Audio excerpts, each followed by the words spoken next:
RCR presenta a María Alejandra Trujillo en Palabras más,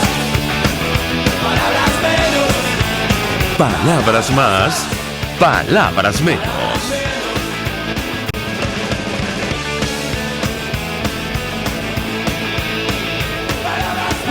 Amigos de Radio Caracas Radio, lo mejor este martes 14 de abril del año 2020, todo el equipo que trabaja para ustedes a partir de esta hora los saluda. En la producción Marilia García, en la redacción Jackson Vargas, en los controles César Arteaga, quien tendrá el inmenso placer de acompañarles, María Alejandra Trujillo. Saben, ustedes se pueden comunicar desde muy temprano a través de la cuenta en Twitter de la radio, @RCR750, seguirnos por el periódico, por internet, rcr.tv y el resto de nuestras plataformas digitales a través de TuneIn y YouTube. Escucharon ustedes algunos titulares de los diarios de circulación nacional, temas que vamos a debatir ampliamente durante la mañana de hoy. Ya el número total de casos de COVID-19 en el mundo roza los 2 millones, según la Universidad Johns Hopkins. Hablamos de 1.929.922 casos a esta hora. El número de fallecidos supera los 120.000 en todo el mundo. Y el número de recuperados, 461.000. En el caso de Venezuela, ayer se ofrecían otra vez datos acerca del avance de esta enfermedad y hay toda una discusión abierta. Lo cierto es que 8 nuevos contagios confirmó Delcy Rodríguez, la vicepresidenta de Nicolás Maduro, lo cual sumarían 189 casos de coronavirus en Venezuela. De este tema vamos a conversar ampliamente durante la mañana de hoy, lo que está ocurriendo con la pandemia, con la enfermedad, tomando en cuenta, entre otras cosas, insistimos, el informe de Naciones Unidas publicado el 10 de abril, hace 4 días, donde se ofreció una radiografía de lo que estaba ocurriendo en nuestro país, la situación del sistema sanitario, el impacto de la falta de agua potable, pero también de gasolina, de combustible, el impacto sobre la flota de transporte y la imposibilidad incluso del personal sanitario de llegar a su trabajo para hacer frente a esta enfermedad. Y hay que sumar ahora, bueno, una cantidad de incendios que se han registrado no solo en el área metropolitana, sino en distintos estados del país, lo cual también puede tener un impacto sobre todo en aquellos ciudadanos o pacientes confirmados. Al menos así lo advertía el alcalde de Latillo, advirtiendo que iba a imponer acciones penales contra los causantes de estos hechos porque, bueno, esta situación afecta al sistema respiratorio, al menos en teoría esto es así. Nos acompaña la doctora Hilda Rubí. Ella forma parte del comité de expertos conformado por la Asamblea Nacional para hacer seguimiento al avance del COVID-19 en nuestro país. Como siempre, gracias por atendernos. Buenos días. Buenos días, María Alejandra. Muchísimas gracias por el espacio. Un saludo a todos los que nos están escuchando. Pues mucho interés de conocer una primera valoración de nuestra invitada acerca del avance de la enfermedad. Ustedes desde la Asamblea, o al menos el propio presidente del Parlamento, el presidente encargado Juan Guaidó, han puesto en duda, digamos, la información que se ha dado sobre el avance y el impacto del COVID-19 en Venezuela. Le pediría un comentario al respecto. Hay algunas informaciones que contrastan con este reporte de Naciones Unidas, incluyendo la situación del sistema sanitario, el acceso a insumos y la disponibilidad de camas. ¿Qué puede decirnos? Sí, bueno, María Alejandra, nosotros lo hemos dicho, ¿no? Realmente Venezuela no era un país común y la misma ONU decía que los países más vulnerables en caso de que llegara el COVID era Haití y Venezuela, y efectivamente nuestro país es uno de los más vulnerables porque tenemos 6 años de una crisis humanitaria, una crisis que se agudiza porque hoy por hoy nuestro personal de salud sigue sin tener acceso al 100% de todos los insumos. Hemos dicho, se mantiene la deficiencia de material de protección, que es lo primero que requeríamos, y la falta de agua, ¿no? Cuando tú sigues evaluando el análisis de los hospitales, todavía es intermitente el tema del agua y la deficiencia se mantiene ahí, tomando en cuenta que el lavado de manos es fundamental para combatir esta pandemia, ¿no? Cuando vemos también que se mantienen las deficiencias del sector salud con el tema de desinfectantes, de cloro, de jabón, tú revisas y eso es así, se mantiene esta deficiencia. en el sistema de agua potable, el tema de la falla eléctrica. A nivel nacional hemos visto y se han reportado distintos estados donde es intermitente la presencia de energía eléctrica, las distintas fallas de combustible que nos cuesta al personal de salud poder acudir a nuestros trabajos a brindar salud dentro de las limitaciones. Esto es una realidad y eso se mantiene. Nosotros desde la Asamblea Nacional hemos activado un monitoreo diario de la situación a nivel nacional de nuestros hospitales y centros ambulatorios, pero también activamos un sistema paralelo de teleconsultas para poder colaborar con aquellos venezolanos que tengan dudas y que estén en sus casas. Siempre el llamado es a mantenerse en las casas, pues hoy por hoy en Venezuela estamos teniendo oficialmente 189 casos, de los cuales han fallecido 9 venezolanos y creemos fundamental permanecer en casa. Paralelo a esto se están creando sistemas distintos donde el personal de salud se está preparando en caso de que aumenten los casos. Hoy por hoy estos son los casos oficiales. Nosotros a través de la comisión de las personas indicadas en algún momento se dirá otra cosa, pero por ahora de manera responsable hay que decirlo. Venezuela es uno de los países que está padeciendo de esta pandemia y que se agudiza por la crisis humanitaria. Estamos viendo que ya alargar 30 días más esta cuarentena, esto es traer más problemas para el pueblo venezolano porque hay gente que vive del día al día. Entonces esto es una realidad que hay que buscar las maneras de compensación y desde nuestra comisión exigir lo que es justo, que primero se cumpla la entrega de insumos y métodos de barrera para nuestro personal de salud. Ya hemos visto casos de personal de salud contagiados y evidentemente lo que hemos denunciado el día 1, la falla de agua y la falla eléctrica que no tiene 2 días en nuestro país, María Alejandra.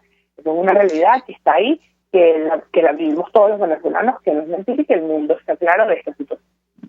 Varias inquietudes, Hilda, con relación al informe que ustedes presentaron, que elaboraron y que fue presentado a la Asamblea Nacional. La situación ha variado con el pasar de los días y me refiero concretamente al acceso a agua potable, a productos de limpieza en los hospitales, insumos, material de bioprotección. ¿Que puedes compartir con nosotros? Mira, cuando revisamos el reporte del día de ayer, 11 de 20 centros de salud no contaban con el servicio de agua, 13 de 20 centros de salud no contaban con cloro como método de aseo, 16 de 20 centros de salud no contaban con desinfectantes, 4 de 20 centros asistenciales eran los que contaban con jabón. Cuando nosotros revisamos las distintas encuestas diarias que estamos llevando del monitoreo, vemos que se mantiene la deficiencia del sistema eléctrico intermitente, el suministro eléctrico con interrupciones en aproximadamente un 90%, que el suministro de agua potable es irregular a aproximadamente un 75%. La deficiencia del transporte público es una realidad. Hoy el 50% de nuestra población a nivel nacional está teniendo problemas con el transporte público. Cuando revisamos el tema del suministro de alimentos, vemos que los comercios se encuentran con falla de función del tema de los productos en un 80% y nos llama la atención que hay más fallas en la región oriental del país. Con el tema de gasolina es un problema a nivel nacional, donde podemos decir que el 88% tiene ausencia de los suministros y eso se ve en las evidentes colas que hay en todo el territorio nacional. Cuando hablamos del tema del gas, también hay una ausencia importante del 50% en casi todo el país. Es decir, estamos viendo que se mantienen los mismos problemas eléctricos, agua, servicios públicos, alimentación, gasolina y gas. Estamos viendo que hay problemas también ya en el sistema de capacidad de ahorro. O sea, llevan 30 días donde la gente no estaba produciendo, hasta hay que sumarle 30 días más, donde la gente no tiene capacidad de ahorro porque es que en Venezuela la superinflación los consume. No hay manera de que puedas ahorrar. Estamos viendo que el dólar pasó ya de los 120.000. Estamos viendo que hay problemas que se van a agudizar, que evidentemente quisiéramos que se le dé respuesta ya, ¿no? Con el sistema de métodos de barrera. Estamos viendo que hay una deficiencia, es decir, no hay en los centros de salud un 50%, el tema de un 50%, el jabón para el sector salud es un 72%, no hay en los centros de salud, cuando estamos viendo el gel antibacterial en un 90% no hay. Es decir, han incrementado las deficiencias en los últimos 3 días de estos métodos de barrera y nosotros que se siguen generalizando las fallas a nivel nacional, que estados como Miranda, Vargas, Yaracuy, Anzoátegui, Sucre y el Distrito Capital son los que están presentando más a nivel de falla del sistema eléctrico. Estamos viendo que estados como el Tamacuro, Amazonas, Barinas, Mérida, Lara, Táchira, tienen también fallas importantes del sistema eléctrico. Del Tamacuro hay que ponerle el ojo donde está reportando en también un 87% de fallas del sistema eléctrico. En fin, hay temas que son generalizados hoy que a lo mejor en algunos meses atrás decíamos, no, es que el problema es el Estado. No, la falla eléctrica ya se está viendo a nivel nacional, la falla de agua se está viendo a nivel nacional, la falla de todos los problemas que se está viendo, y hay que meterle el ojo y hay que resolverlo de manera inmediata. Nosotros en el comité, como te digo, estamos activando lo propio, estamos pidiendo ayuda de donde venga, esperemos que no se incrementen más los números, pues hemos dicho, hoy en nuestro país lamentablemente, si estamos viendo que países desarrollados tienen problemas puntuales, imagínate si esto llegara a nuestro país, ¿no? Es lo que no queremos, y por eso es que estamos ya llamando atención a nuestra población a que se quede en casa. Ahora, varias inquietudes, Hilda. Una tiene que ver con la situación de estos refugios que se han improvisado para retener a los venezolanos que decidieron regresar al país en medio de la pandemia. ¿Qué información manejan ustedes? Lo que hemos visto en redes sociales y lo que reportan diputados, incluso periodistas desde distintos estados preocupa y mucho. Unas condiciones de poca salubridad, por lo que al menos así lo reflejan algunos videos en redes sociales, sin acceso a alimentos, a insumos necesarios. ¿Qué información manejan ustedes sobre este tema? Mira, sin duda alguna hay que reforzar el tema de la frontera, pues repito, no son problemas inventados desde el día de ayer. Hemos visto que a nivel de los estados fronterizos tienen infinitas deficiencias con el tema del sector salud, con el tema de la alimentación, el tema de la gasolina. Eso es una realidad, María Alejandra, ¿no? Nosotros desde la comisión, bueno, a través de las distintas gobernaciones tenemos una que es la gobernación del estado Táchira. La gobernadora ha activado toda la ayuda posible y bueno, nada, estamos exigiendo de manera responsable que se diga la verdad en caso de aparición de casos o que se dé la ayuda necesaria que se tenga que dar, ¿no? Estamos hablando de que hay un caso de una población importante que debe ser evaluada, que tiene que ser valorada de manera correcta y que hay que contemplar los días posibles de incubación, ¿no? Pues son una población probable que tenga más riesgo, entonces hay que tener los cuidados necesarios para eso. Con relación al ingreso de ayuda humanitaria, ayer comentábamos en la tarde con los oyentes el arribo de 45 toneladas, tal y como lo confirmó la Cruz Roja. Estamos hablando de suministros médicos y de higiene. ¿Qué información puedes compartir con nosotros al respecto? Y si ya se han eliminado las trabas, los obstáculos para que, digamos, esto pueda fluir con mayor rapidez y agilidad. Te escuchamos. No, bueno, fíjate, las ayudas van a llegar exacto a través de la Cruz Roja de la Organización Mundial para la Salud, y es que debería llegar a los centros hospitalarios. Eso está en proceso, ¿no? Nosotros hacemos aquí nuevamente un llamado a que si existían limitaciones o si existían maltratos, que por favor llegue a los centros de salud. Repito, María Alejandra, aquí no estamos jugando si el virus afecta a una persona que está opositora o que sea oficialista. Y está en riesgo absolutamente los 30 millones de venezolanos, y el personal de salud está en más riesgo, desde aquel vigilante que te recibe en el hospital hasta la última persona que te atiende. Es decir, aquí es importante que todos los trabajadores de salud tengan acceso a la protección, que se active el apoyo a través de la activación del agua, que se den los insumos para limpieza, porque está en riesgo nuestro personal. Estamos exigiendo a las instituciones competentes que por favor agilicen esto y que permitan que esas barreras que estaban imponiendo se aparten. Ahora, Hilda, preguntarte sobre el tema de esta teleconsulta que ha puesto en marcha la Asamblea Nacional, este mecanismo para que, entiendo, la gente pueda preguntar o conversar con personal especializado en torno a este tema. ¿Qué información puedes compartir con nosotros? Sí, mira, nosotros hemos activado un sistema de consultas donde hay que decirlo, las primeras 48 horas funcionó muy bien, pero parte de la estrategia de la dictadura fue que nos tumbaron el primer número, ¿no? Y hoy tenemos un nuevo número de más 59 16 25 80 044 a través de WhatsApp. Ahí se va a interactuar y se les va a dar información a los venezolanos sobre el coronavirus, y en función de la clínica que estén presentando pasarían a una consulta con un médico a través de nuestra página web. Nosotros estamos evidenciando que evidentemente los venezolanos no solamente están consultando por el tema del coronavirus, sino que tienen otras preocupaciones debido a la deficiencia de personal que se encuentra en este momento. Pues hay que recordar que hasta el momento de indicaciones internacionales estamos atendiendo solamente urgencias. Por ejemplo, operaciones electivas que estaban planificadas fueron suspendidas.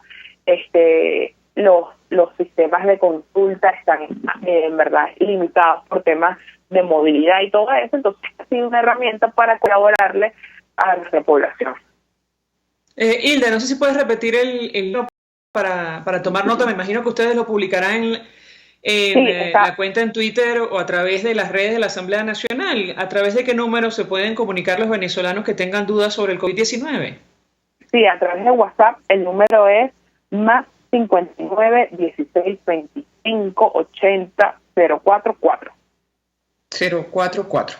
Perfecto. 1.000.000 de gracias por atendernos, acompañarnos. Hilda Rubí es médico, forma parte del comité de feliz día, del comité de expertos conformado por la Asamblea Nacional para hacer seguimiento al impacto del coronavirus en nuestro país. Hasta ahora vamos a la pausa. Al regreso venimos con más. Usted escucha Palabras Más, Palabras Menos en RCR 750 AM. Puedes seguirnos en nuestras redes sociales. En Twitter, @RCR750, la radio que se ve. Mensaje del ingeniero Kenick Navarro, presidente del FOMPRES CIB. Apreciado colega ingeniero, arquitecto y afín, el Fondo de Previsión Social del Colegio de Ingenieros de Venezuela, FOMPRES CIB, diseñó para la protección de tu salud el Sistema Integral de Previsión Social. El mismo tiene a tu disposición beneficios de la solvencia, asistencia primaria de salud, el plan de salud con coberturas de acceso VIP, todos estos planes pensando en la protección de tu familia. Para mayor información visita fomprescib.net.be. Colegio de Ingenieros de Venezuela, construyendo futuro. Serovka es una empresa que cuenta con un equipo de físicos, médicos, ingenieros, arquitectos y técnicos que brindan protección y seguridad radiológica a todas las clínicas. Serovka también ofrece capacitación al personal médico, técnico y de enfermería, así como la divulgación científica a pacientes sobre radioterapia, medicina nuclear y radiodiagnóstico. www.serovka.com y en las redes @Serovka. Serovka, empresa líder en protección radiológica con cobertura en toda Venezuela, América Latina y el Caribe. En RCR somos vanguardia. Toda la programación de tu RCR también la puedes seguir a través de la internet. Audio y video en tiempo real. Noticias y mucho más. No te pierdas ni un segundo de nuestra programación. No hay excusa ni cadena que valga para que dejes de escucharnos. Ingresa a rcr.tv, la radio que se ve. RCR 750 AM. Porque lo bueno une.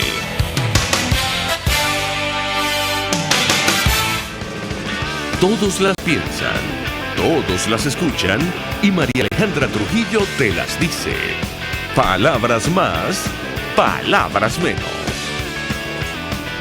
Continuamos, amigos, palabras más, palabras menos, y le preguntábamos a la doctora Hilda Rubí sobre lo que está ocurriendo en la frontera. Nos acompaña la diputada Karin Vera, diputada del Táchira, de la Asamblea Nacional, quien ha denunciado, al menos a través de redes sociales, lo que está pasando con este grupo de venezolanos que decidió regresar a territorio nacional en medio de la pandemia. Diputada, gracias por atendernos. Muy buenos días. Muy buenos días, María Alejandra. Gracias por permitirnos tener este contacto a esta hora de la mañana. Un saludo para todos. Mucho interés de conocer la información actualizada que pueda compartir con nosotros sobre lo que está ocurriendo con este grupo de venezolanos y la situación de estos refugios que se han improvisado para tenerlos en cuarentena. ¿La escuchamos? Sí, bueno, fíjate, desde el sábado de la semana antepasada empezaron a ingresar al estado Táchira por el puente internacional Simón Bolívar cientos y cientos de venezolanos. Ya hasta el día de hoy se estima que cerca de los 5.000 venezolanos que han ingresado por el puente internacional en busca de apoyo, de protección, huyendo de la pandemia que azota a la humanidad. Estos venezolanos, una vez que llegan a la frontera por el puente, son atendidos por el SAIME para hacerle su reseña y luego pasan a los controles sanitarios y epidemiológicos que le proporciona la Corporación de Salud, ahora la IDIGO. El problema empieza cuando estas personas son tomadas por los cuerpos de seguridad de la dictadura, quienes los distribuyen en diferentes refugios ubicados en varios de los municipios de la frontera, la ciudad de San Cristóbal y algunos municipios de la zona del estado Táchira, que son improvisados, que no cuentan con las medidas mínimas de habitabilidad, ni siquiera en la mayoría de ellos se puede contar con agua potable, que es indispensable para la prevención en el contagio 19, además que se encuentran hacinados. Son hasta 300 personas, 150 a 300 personas por refugio que tienen que dormir en el piso sin condiciones mínimas, donde hay mujeres y niños que ni siquiera una alimentación adecuada se les proporciona, convirtiendo de cultivo para aquellas personas que no han presentado síntomas y pudieran tener el virus. Ahora, diputada, ¿se conoce el número exacto de venezolanos que han regresado por la frontera y están ahora mismo en el Táchira? Hasta el día de ayer, en horas de la mañana, eran 4.493 personas. Y estamos hablando de todos los grupos etarios, ¿correcto? Es decir, niños, adolescentes, sí, señora, adultos, ahí están incluidos niños, mayores, mujeres, hombres, niños y personas de la tercera edad. Sí. Ahora, diputada, tengo que preguntarle porque, bueno, hemos visto declaraciones de la gobernadora de la entidad expresando que está rebasada por esta situación. Quisiera su comentario al respecto. Y además hemos visto imágenes de venezolanos que aparentemente, bueno, están en tránsito, no les han permitido el ingreso a través del puente internacional. ¿Qué información maneja usted al respecto? Fíjate, es tan grave la situación que se presenta con el ingreso de nuestros hermanos venezolanos, a quienes recibimos con mucha alegría, con mucha armonía, pero de quienes pedimos de las autoridades que cumplan con los protocolos sanitarios y epidemiológicos correspondientes. La gobernadora lo ha venido denunciando porque ciertamente es así, el puente internacional está rebasado. El puente internacional ya, la capacidad sanitaria del Estado se está viendo colapsada. Me refiero no a las instituciones hospitalarias como tal, sino a la capacidad de atención del puente internacional Simón Bolívar. Y cuando esos venezolanos se ven represados deciden tomar el paso a través de los caminos irregulares, las popularmente conocidas como trochas, viene a crecer el grave problema y la situación de alarma que se vive en el estado Táchira, puesto que quienes ingresan por esos pasos irregulares no cuentan con la atención sanitaria que corresponde. Y hemos visto denuncias de diferentes sectores y municipios del estado donde han llegado venezolanos que viven en el estado Táchira, pero que se han visto en la necesidad imperiosa de pasar por esos pasos irregulares, valga la redundancia, para poder ingresar y no verse represados en el puente internacional Simón Bolívar y huyéndole también a esa especie de confinamiento al cual son sometidos una vez que pasan el puente y son dirigidos a refugio. A refugio, una especie de pequeños campos de concentración que se han creado para venezolanos que ingresan por la frontera táchira. Ahora, diputada, estamos en una situación compleja porque la información que tenemos es que la gente desde el Táchira y otros estados se ve la necesidad de cruzar a Colombia para acceder a insumos que no hay en nuestro país, incluyendo medicinas. ¿Qué puede decirnos al respecto? Eso está pasando absolutamente a diario. Hemos tenido denuncias de personas que desaparecen en los pasos irregulares porque es la única forma que tiene el venezolano de poder ir a Cúcuta a comprar medicamentos, a comprar alimentos que en territorio tachirense no se consiguen. Y nadie da respuesta de ello ante los presuntos desaparecidos, personas que nadie sabe dónde está, nadie da respuesta. Las autoridades o los cuerpos de seguridad del Estado que deberían estar encargados de esos pasos irregulares para evitar el paso de personas no da ningún tipo de respuesta. Muy por el contrario, entendemos y tenemos conocimiento de que esos pasos están siendo controlados por grupos irregulares. Justo quería preguntarle porque hace algunos días se reportó una situación en el estado Táchira donde, se registró, digamos, la acción de guerrilleros del Ejército de Liberación Nacional. Tuvieron una confrontación, incluso en un colegio. Quisiera su comentario al respecto. ¿Qué información se maneja en torno a este tema, diputada? Bueno, María Alejandra, la situación de los municipios fronterizos en el estado Táchira es profundamente grave. La seguridad ciudadana no está garantizada. Quienes usurpan el poder se desconectaron de una realidad palpable en la frontera y realmente estos municipios han venido siendo tomados de manera paulatina por los grupos irregulares y son ellos quienes pretenden imponer el orden ante la mirada indiferente o muchas veces complacientes de los cuerpos de seguridad del Estado. Y en el caso concreto de este incidente, ¿usted tiene información, diputada? Bueno, eso fue una denuncia que corrió por redes sociales. Realmente nadie, ninguna persona de la oficialidad pudo confirmarla, pero son denuncias que no solo esa, sino muchas que en el día a día se corren desde los municipios Pedro María Ureña y el municipio Bolívar de la frontera tachirense.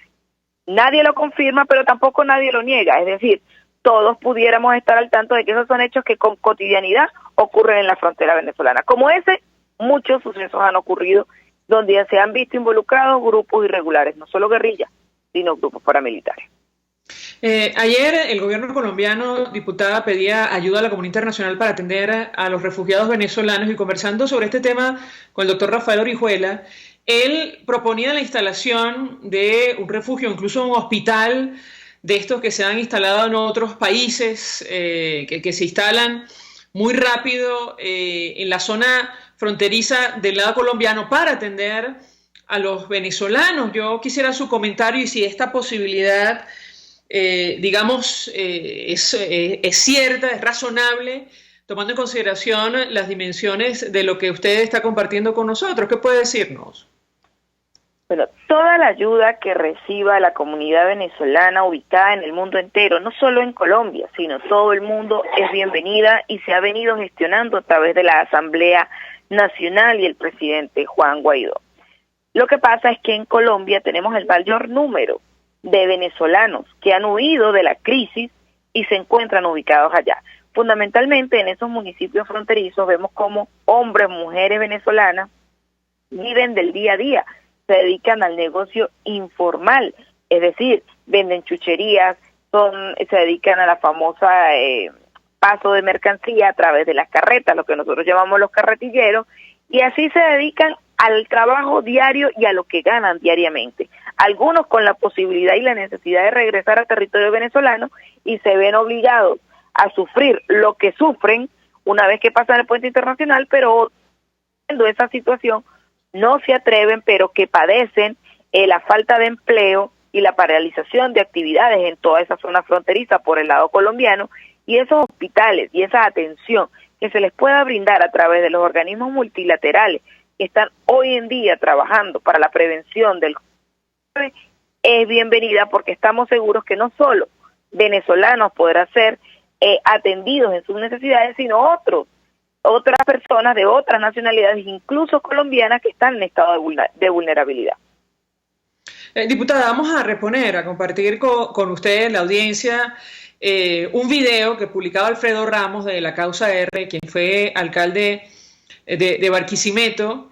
Él allí denuncia la situación de los venezolanos confinados en Villa Bolivariana de Barquisimeto. Ellos decidieron cacerolear y gritar porque, bueno, tienen hambre directamente, ¿no? Parece que no tienen acceso a alimentos. Vamos a reponer un sonido muy corto que refleja esta situación y yo, si me permite, le pedí un comentario al respecto. Además, saber si algo similar ocurre en los refugios ubicados en el Táchira. Vamos a escuchar este sonido.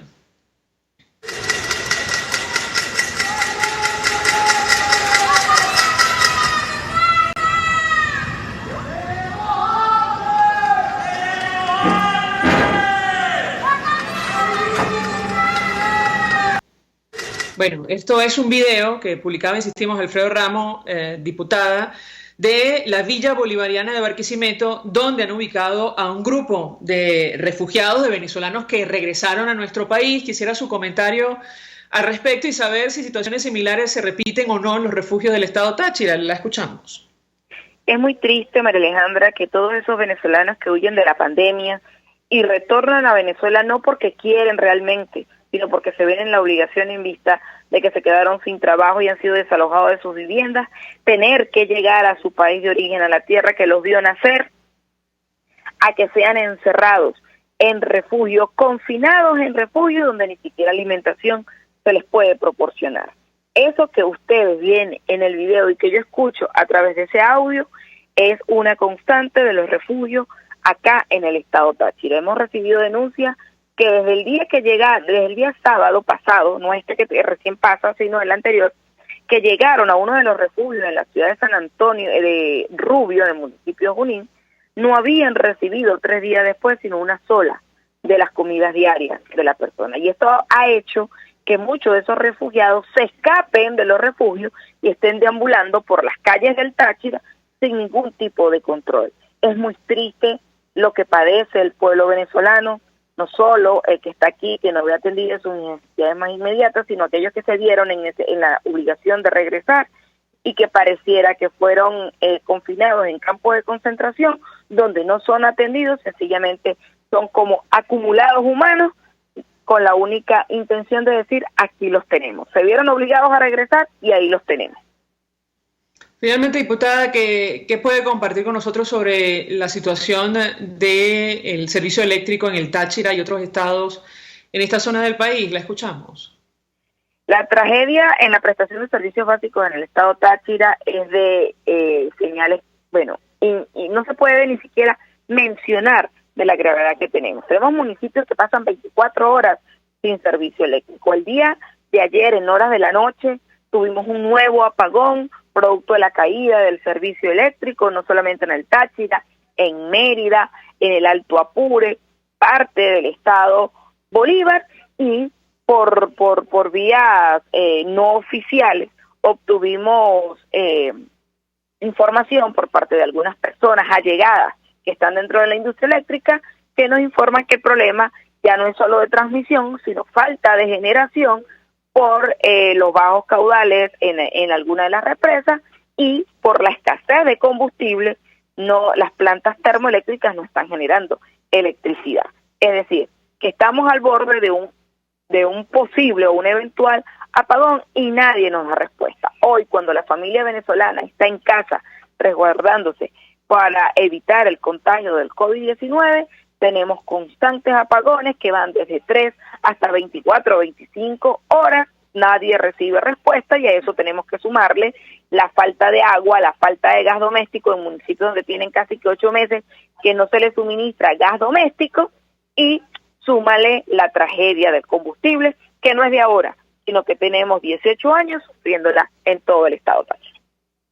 Diputada Karin Vera, 1.000.000 de gracias por atendernos, acompañarnos la mañana de hoy. Es diputada de la Asamblea Nacional por el Táchira, dirigente de Primero Justicia, expresando opinión, compartiendo información acerca del impacto de la pandemia de COVID-19 en su entidad y lo que está ocurriendo con los venezolanos que decidieron regresar a nuestro territorio en medio de esta crisis sanitaria que afecta a todo el mundo y concretamente, especialmente a América Latina. Vamos a la pausa, al regreso venimos con más. Estás escuchando Palabras Más, Palabras Menos, por RCR 750 AM. Puedes seguir nuestra programación a través de rcr.tv, la radio que se ve.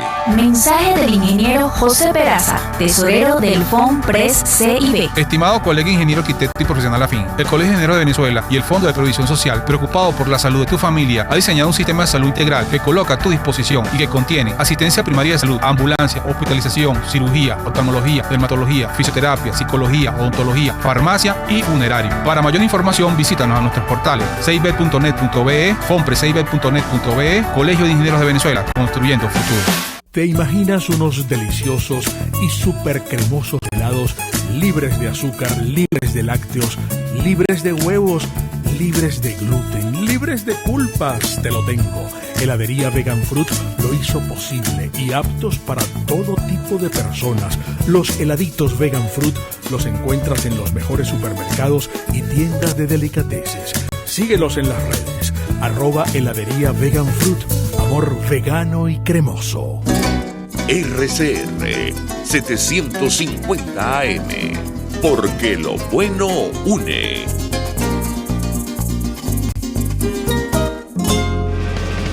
Información, opinión, contraste. María Alejandra Trujillo está en Palabras Más, Palabras Menos. Continuamos, amigos. Palabras más, palabras menos. Se suma a nuestra mesa de debate el doctor José Félix Soleta, exministro de Sanidad y Asistencia Social, forma parte de la red Defendamos la Epidemiología Nacional. Como siempre, doctor, gracias por atendernos. Buenos días. Muy buenos días, María Alejandra. Pues mucho interés de conocer su opinión, análisis acerca del tema que nos ocupa.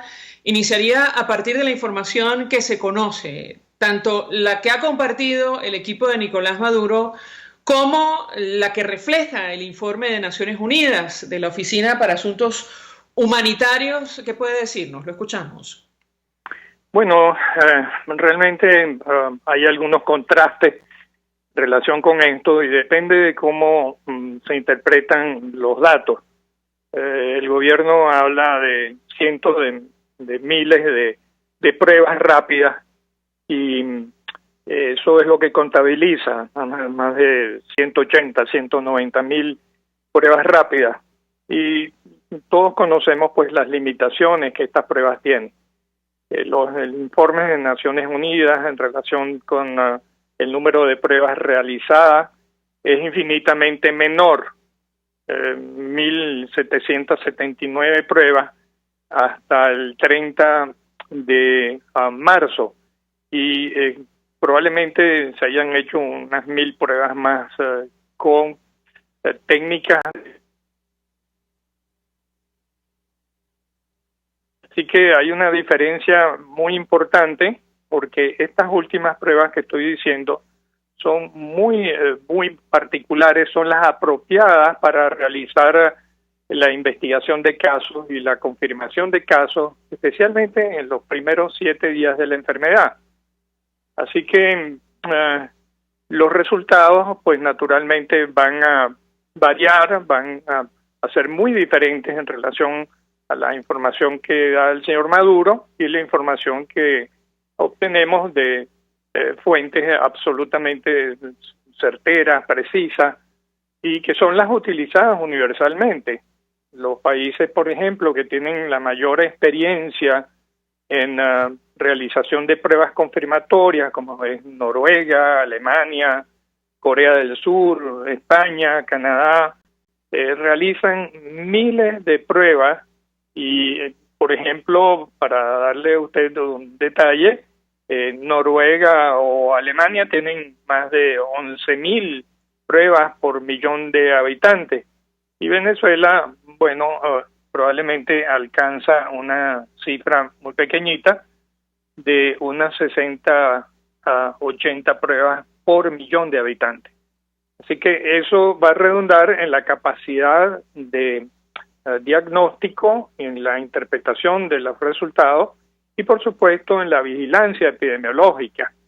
La vigilancia epidemiológica es importantísima en este momento para identificar la presencia de casos y sobre todo de casos autóctonos, en casos que están circulando y que no los podemos identificar o que pasan desapercibidos porque pasan como un cuadro febril, como una enfermedad infecciosa respiratoria común, como una gripe común.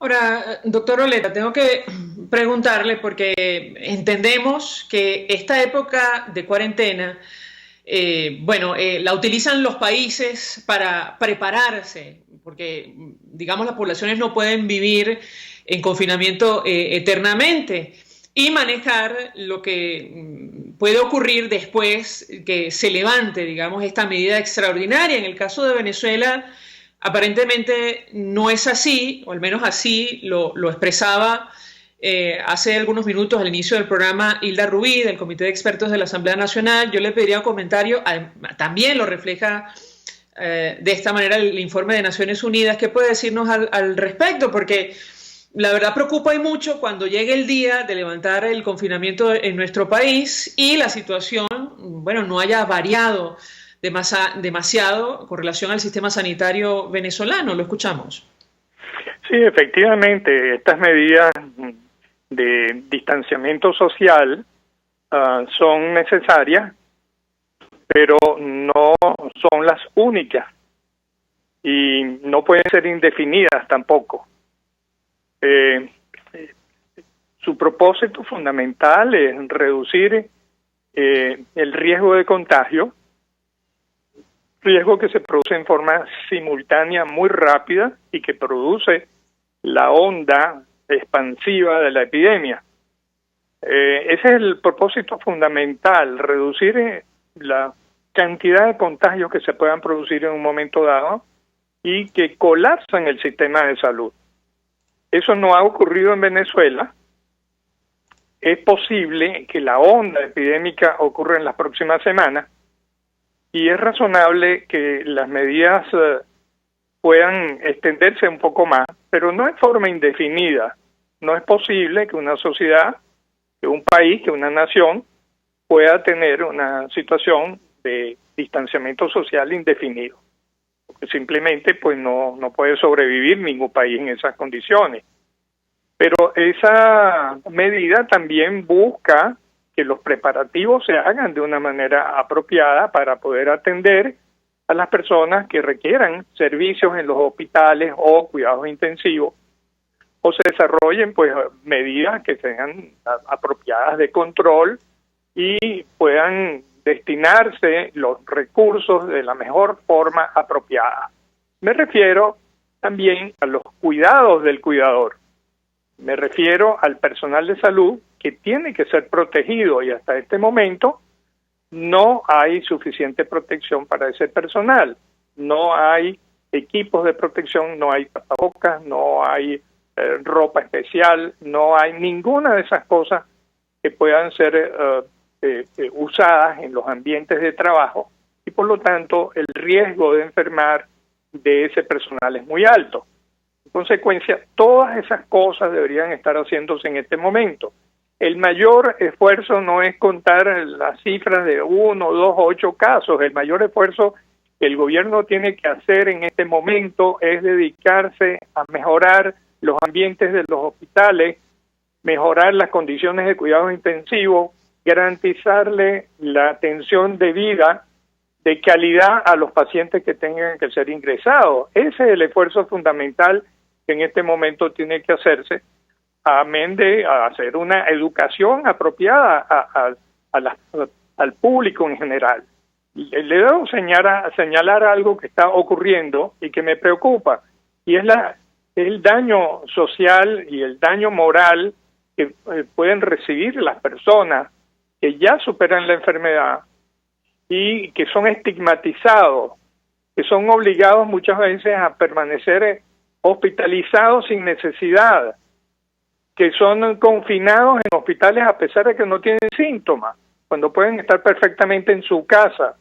Ese es un error operativo, es un error que genera estigmatización y que está produciendo angustia en la gente, cuando nosotros sabemos que perfectamente una persona que tiene pocos síntomas o asintomática puede estar perfectamente el periodo de cuarentena en su casa sin mayores y sin ocupar una cama de hospitalización.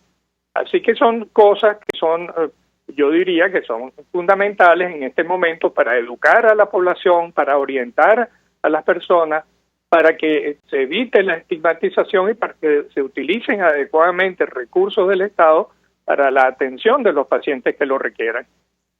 Pero es que además, como cualquier otra enfermedad, doctor, lo que hemos leído es que superado el coronavirus, la persona ya no transmite este nuevo virus, ¿correcto? 99% de las probabilidades es así. No hay transmisión de la enfermedad más allá de los primeros días, cuando la persona está en fase aguda y todavía es portadora del virus. Cuando se desarrollan los anticuerpos y se demuestran con las pruebas rápidas la existencia de los anticuerpos, ya la persona tiene una protección de por vida y no transmite la enfermedad, no es portadora del virus. El anticuerpo se ha encargado de eliminar al virus.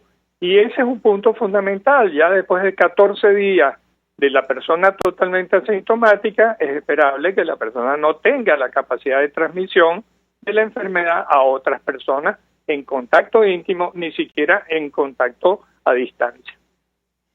Doctor, tengo que preguntarle acerca del trabajo que están realizando laboratorios en todo el mundo para dar con una vacuna, con algún medicamento para tratar este virus. Ayer veíamos una entrevista del doctor Robert Gallo con CNN en inglés y él reiteraba una idea que ya ha expresado abiertamente sobre investigaciones en torno a la vacuna de la polio, el impacto que puede tener. Se ha hablado de la vacuna de la tuberculosis. Es cierto que cada vacuna se elabora para una enfermedad en específico, pero tratando de buscar, entiendo, paliativos a la espera de la vacuna específica contra COVID-19. ¿Qué puede decirnos sobre este tema? Bueno, hay grandes expectativas para el desarrollo de esa vacuna. Debo decirte que las vacunas se desarrollan de manera específica contra los virus o contra las bacterias. En este caso, el desarrollo de la vacuna contra el coronavirus va a requerir numerosas investigaciones, desarrollos, técnicas de mucha precisión, controles de calidad, todas esas cosas, buenas prácticas, y eso requiere meses y no vamos a tener vacunas por lo menos en unos 8, 10 o 12 meses, en la medida pequeña. Así que no podemos esperar el desarrollo de una vacuna y que se industrialice eso y que sea accesible a las personas que la necesitan. En relación a las otras vacunas, mire, hay mucha especulación respecto a esto y debemos trabajarlo con mucho cuidado. Se ha hablado de un efecto protector cruzado entre las personas que hayan recibido algunas vacunas, el caso, por ejemplo, de la vacuna contra la tuberculosis, la vacuna BCG, y resulta que esto es especulativo, no hay ninguna prueba de que sea así, y simplemente hay que esperar el desarrollo de la vacuna específica. En el caso de BCG, ya la Academia Nacional de Medicina el día de ayer dio una declaración muy clara de que no se pueden extraer conclusiones con trabajos de investigación que no están desarrollados y que son simplemente especulaciones en este momento. Doctor José Félix Soleta, 1.000.000 de gracias por atendernos, acompañarnos estos minutos, exministro de Sanidad, que forma parte de la red Defendamos la Epidemiología Nacional. Vamos a la pausa, regreso más. Escuchas a María Alejandra Trujillo en Palabras Más, Palabras Menos, por RCR 750 AM. Mensaje del ingeniero Kenneth Navarro, presidente del FOMPRES CIB. Apreciado colega ingeniero, arquitecto y afín, el Fondo de Previsión Social del Colegio de Ingenieros de Venezuela, FOMPRES CIB, diseñó para la protección de tu salud el Sistema Integral de Previsión Social. El mismo tiene a tu disposición beneficios de la solvencia, asistencia primaria de salud, el plan de salud con coberturas de acceso VIP, todos estos planes pensando en la protección de tu familia. Para mayor información visita fomprescibe.net.be. Colegio de Ingenieros de Venezuela, construyendo futuro. Porque las oportunidades se dan una sola vez, ni lo pienses. Ávila Gallery está rematando todas sus obras con precios de locura. Pinturas, esculturas, artesanías y mucho más. Llámanos 0414-127-4060. Estamos en el lobby del Hotel Ávila de San Bernardino y en Instagram @Ávila Gallery 1 en número. Recuerda, 0414-127-4060. Ávila Gallery, tu centro de arte moderno. Se dicen, se ocultan, se piensan, se descubren. Palabras más, palabras menos. Con María Alejandra Trujillo. Continuamos, amigos, palabras más, palabras menos, y efectivamente, bueno, avanzan las investigaciones para dar con alguna vacuna o medicamento, tratamiento contra el COVID-19. China inicia los ensayos clínicos de 2 posibles vacunas contra el coronavirus. Esto lo destaca la agencia de noticias EFE. China ha comenzado los ensayos clínicos en humanos de 2 posibles vacunas contra el coronavirus SARS-CoV-2, causante de la enfermedad COVID-19. Esto lo informó este martes la prensa local. Se trata de 2 vacunas inactivadas, es decir, consistentes en microorganismos que se han matado a través de procesos físicos o químicos. La primera de las candidatas que obtuvo la licencia para proceder a ensayos clínicos el pasado domingo ha sido desarrollada por el Instituto de Virología de Wuhan. Sin embargo, como decía el doctor José Félix Soleta, esto va a tomar un tiempo. Nos despedimos y lo hacemos a nombre de Germen Estares en la dirección general de la estación, en la gerencia de producción Willy Chacaya, en la producción Marilia García, en la redacción Jackson Vargas, en los controles César Arteaga, quien tuvo el inmenso placer de acompañarles, María Alejandra Trujillo. El Fondo de Previsión Social del Colegio de Ingenieros de Venezuela presentó. RCR presentó Palabras más, palabras menos. RCR 750 AM.